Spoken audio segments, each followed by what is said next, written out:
But beneath this tropical Garden of Eden lies a hidden menace. The lush vegetation and productive soil belies a lethal reality.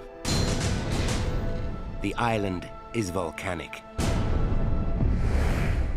Montserrat sits directly on a geological subduction zone.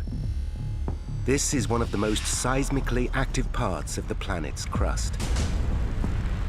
The North Atlantic tectonic plate, moving westward, sinks beneath the Caribbean plate.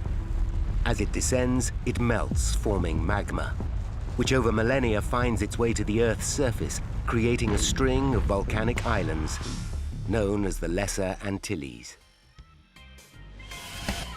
Nobody's been